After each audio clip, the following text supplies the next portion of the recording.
Bonjour à toutes et à tous. Dans cette deuxième partie, nous allons insérer une image. Nous pouvons coller l'URL d'une image, utiliser le navigateur d'image ou déposer un fichier, par exemple en sélectionnant un fichier. Pour l'exemple, nous allons utiliser l'image de l'avatar de bêta-test. Nous allons fixer l'alignement au milieu. Nous allons déterminer la largeur, l'espace vertical et horizontal et la largeur de la bordure. Je peux aussi modifier la taille manuellement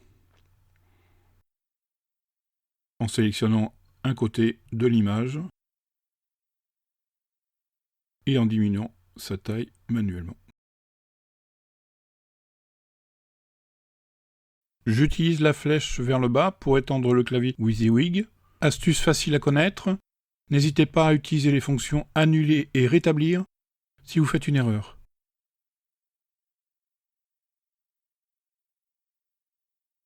L'image peut être alignée à gauche, au centre ou à droite. On peut remonter le texte à côté de l'image. Vous verrez apparaître des mots soulignés, barrés, des caractères en indice ou exposant. Ils sont rarement utilisés. Tout comme l'image, je peux aligner notre titre, notre texte ou notre paragraphe à gauche, à droite ou au milieu. Certains d'entre eux nécessiteront d'être justifiés. Je peux augmenter ou diminuer le retrait d'un paragraphe ou d'une liste.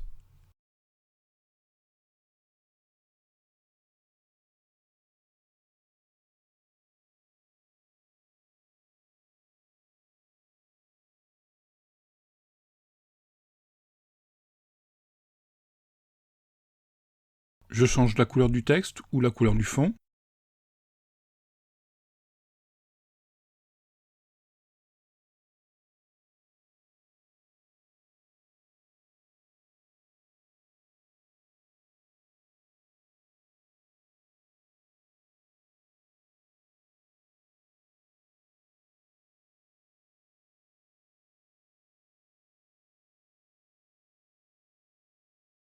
J'aligne les paragraphes de droite à gauche ou de gauche à droite.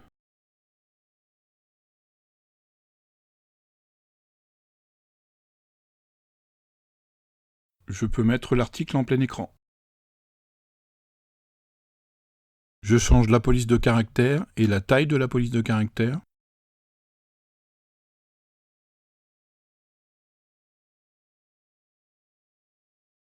Je peux mettre des émoticônes dont je peux faire varier la taille.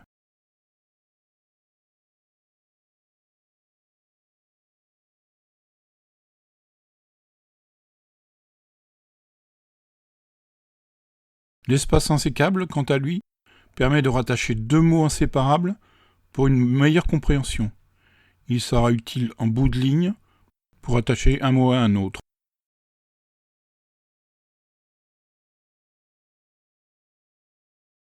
J'insère un tableau,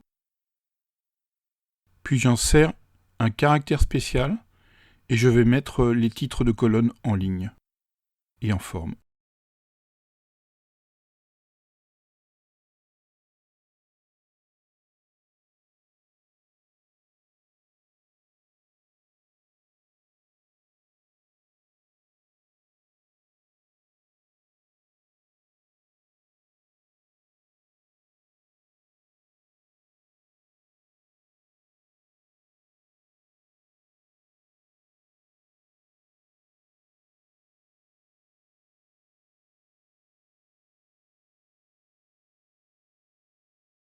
La fonction suivante me permet d'effacer la mise en forme d'un texte. A l'inverse, la fonction coller comme texte permettra de coller un texte sans mise en forme. La dernière fonction permettra aux plus courageux de modifier éventuellement le code source. À manier avec précaution, évidemment. Je peux par exemple ajouter un titre de niveau 4 au sein de mon code source.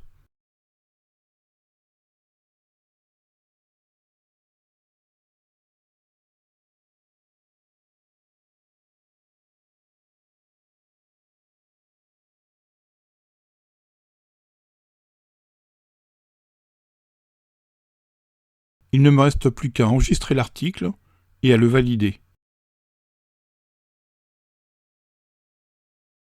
En cliquant sur Rétracter, vous le transformerez à nouveau en brouillon. J'ai complété le curriculum vitae.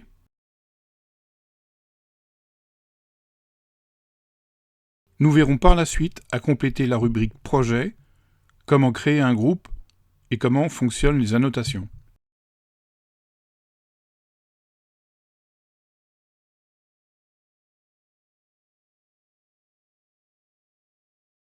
Durant ces 2 épisodes, nous aurons parcouru les différentes fonctions du clavier WYSIWYG de Mahara.